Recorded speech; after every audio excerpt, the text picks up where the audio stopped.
Existe algum...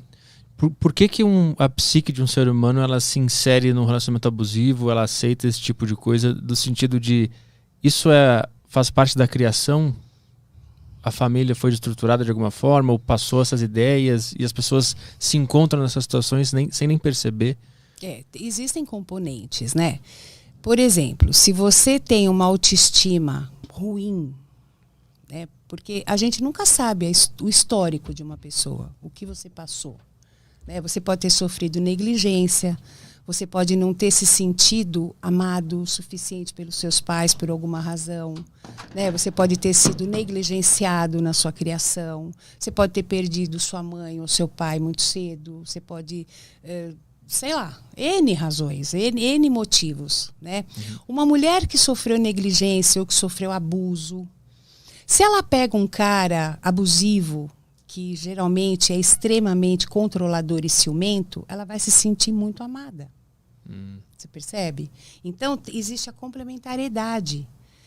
Qualquer pessoa pode entrar num relacionamento abusivo, mesmo porque a gente vai falar como ele se estabelece, né? Como é que ele acontece. Mas para ficar num relacionamento abusivo, para permanecer, você tem que achar que você não merece nada. Você merece aquilo que está acontecendo. Entendeu? A culpa nunca é da vítima. O problema é que acontecem tantas coisas num relacionamento abusivo, principalmente se o cara ou a mulher tiver um traço de uma personalidade narcisista, né, um transtorno de personalidade narcisista, que é um predador. A pessoa, quando ela sai daquela relação, quando ela, na verdade, ela é descartada daquela relação, ela não sabe nem quem ela é mais. É uma lavagem cerebral, sabe um sanguessuga? Suga toda a tua energia e depois te joga, porque você perdeu a graça, acabou a graça. Mas e essas pessoas, elas também não estão doentes? Elas não têm algum problema também? Elas são más? Tem o narcisista perverso, aí já vai até mais para a psicopatia. Né? Aí é uma questão psiquiátrica até, e não dá para você ficar diagnosticando, mesmo porque eles não vão fazer esse diagnóstico, porque eles têm grandes dores, eles têm inseguranças muito grandes, mas eles resvalam nisso, eles só sentem um desconforto, eles não fazem essa autoanálise, porque eles se julgam superiores, eles têm um quê de superioridade. Né? Então, o errado é o mundo, errado é a mulher, errado é o outro cara. Ele está certo, ele está por cima de tudo. Então, ele não faz esse movimento. Só vai buscar ajuda quem tem um sofrimento. Ele não tem. Sim, ele não consegue identificar o sofrimento. Né? Ele tem, mas ele não consegue perceber. Né? E ele se sente melhor na medida em que ele destrói o outro. Então, ele fica bem. Mas isso tudo é um movimento inconsciente, né? A pessoa não consegue perceber claramente que ela está fazendo isso. Sim, ele acha que ele está na razão dele. Sabe, que aquela mulher está acabando com ele, né? Ele vai se enchendo de razões que justifiquem aquele comportamento. Lógico que tem um sadismo, tanto que ele descarta. Quando ele acaba com a pessoa, ele descarta. Alguma pessoa que se identificou com as características de uma pessoa tóxica já te procurou? Já. Para fazer o tratamento contigo? Já.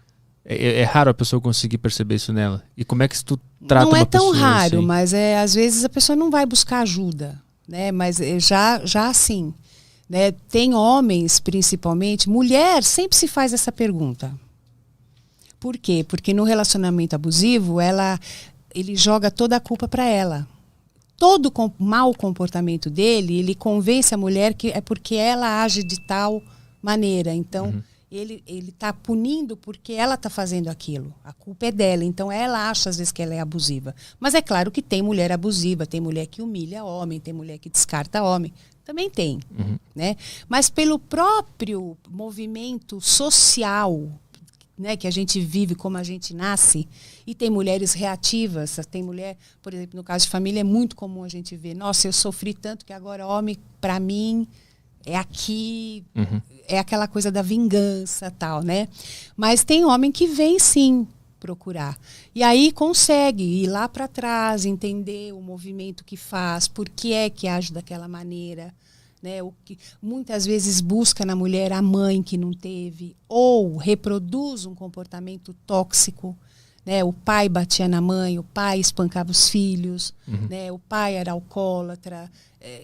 Não é uma vivência bacana. Porque quem é criado num lar com equilíbrio, com amor, com tranquilidade, com segurança, até pode ter uma patologia, um transtorno, mas ele tem um modelo saudável de relacionamento, né? Agora, se eu cresci vendo a minha mãe fraca, apanhando, sabe, se submetendo, eu posso formar essa ideia de mulher. A tua linha é de voltar na infância e identificar onde é que estão esses pontos. Existencialismo. Porque tudo é formado lá atrás, né? Como, por exemplo, uma mãe abusiva. Porque não é só no relacionamento amoroso que existe abuso, né? Existem mães narcisistas, existem mães abusivas. E você adulto, você pode entender que você está acontecendo alguma coisa muito errada. Só que a tua personalidade que se forma na infância, na adolescência, é sob aquele abuso todo da mãe, de quem deveria te proteger, que deveria te amar, que você tem que amar, porque como é que você não vai amar sua mãe? Então isso dá um nó na cabeça. Né? Uma criança que sofreu tudo isso, você acha que não vai pegar um homem abusivo? Mas aí só da pessoa conseguir identificar na sua infância esses pontos que fizeram ela ser assim, já é o bastante para ela começar a mudar? Não, tem adultos. Olha, eu tenho um vídeo, né, Thaís? Eu tenho um vídeo no canal sobre mães narcisistas, né? O impacto que aquilo causou, e tem muitos vídeos sobre isso no YouTube, né? Mas teve um dia que eu estava num barzinho com meu marido, com a minha filha e meu genro. E veio um cara com a esposa e um bebezinho, e ele falou: "Você é a doutora Anaí?" Eu falei: "Sou." Ele falou: "Eu preciso te dar um abraço." Foi um chororô, Arthur, que você não tem noção. Eu falei: que foi, né? Ele falou: "Eu tenho que te agradecer. Eu tenho 30 e tantos anos e assistindo um vídeo seu, eu entendi o rombo da minha vida. Eu entendi que eu tinha uma mãe narcisista, que eu não era uma porcaria, que eu não era um bosta, sabe? Como ela falava. Eu entendi que o problema era dela. E isso salvou minha vida.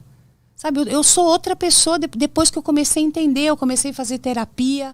Hoje eu estou diferente, eu consigo olhar minha mãe de um jeito diferente. Porque quando você entende que a mãe é doente, né, é claro que dá muito ódio, dá muita tristeza, dá muita mágoa, porque tudo que você quer é ser amado, principalmente pela sua mãe, pelo seu pai. Né? Mas melhora quando você entende o que aconteceu. Não é que você não tem valor. Porque quando uma criança não é amada pelos pais, ela não deixa de amar os pais, ela deixa de se amar. Ela entende que ela não tem valor, que ela não é digna de ser amada. E esse ranço fica grudado na alma. Ela vai crescer com esse rombo emocional, é um buraco que fica. Então, haja terapia, sabe? Haja reconstrução de autoestima, de autoconfiança, de entendimento do que aconteceu. Então, as dores emocionais são fortíssimas. São fortíssimas. É possível tapar esse buraco, assim, resolver esse buraco, ou ele vai permanecer pelo resto da vida da pessoa, ela vai conseguir lidar com aquilo? Ela vai aprender a lidar, né? Porque sempre vai fazer falta. Sempre vai fazer falta. Mas você vai entender que não é o outro que vai te dar. Né? Porque o que acontece? Esse suprimento de amor que faltou, a gente tende a buscar no outro. Então eu quero ser amada pelo meu marido, eu quero ser amada pelas minhas amigas, eu quero ser amada pelos meus filhos. Né? Só que isso é muito perigoso, porque eu posso não ser amada. Como eu quero, como eu preciso, como eu necessito. O único recurso de salvação é o amor próprio. Não no sentido de orgulho, no sentido de se suprir. Sabe, eu me amo o suficiente para entender que eu não vou morrer se eu tiver uma relação mal sucedida. Porque a gente como é que você tem garantias que você não vai sofrer uma decepção? É o tempo todo isso na vida. Por isso que a gente tem que ter resiliência, a gente tem que aprender a se fortalecer. Porque as coisas acontecem, você leva rasteiras. É do chefe, é do colega, é da amiga, é da mulher, é do filho. E aí, você morre? Mas como é que faz para ter amor próprio? Você tem que reconhecer o seu valor. Se você achar que você não tem valor, você tem que fazer terapia, você tem que buscar o entendimento do porquê que você tem essa ideia ruim sobre você mesmo.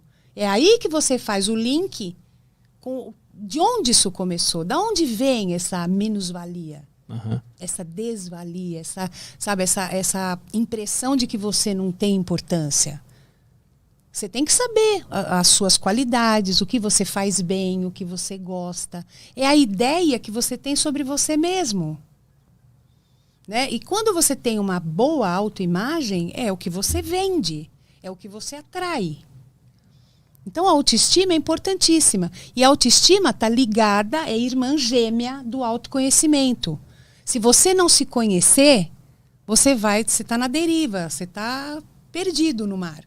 Você tem que ter, você tem que saber o que você quer, o que você não quer da tua vida, o que você quer para a tua vida, quem você quer nela, quem você não quer, o que você tolera, o que você não tolera. Mas esse tipo de coisa não fica parecendo assim, uma pessoa que está ouvindo isso agora, ela pode achar que ela sabe o que ela quer para a vida dela e no fundo ela está perdida ainda.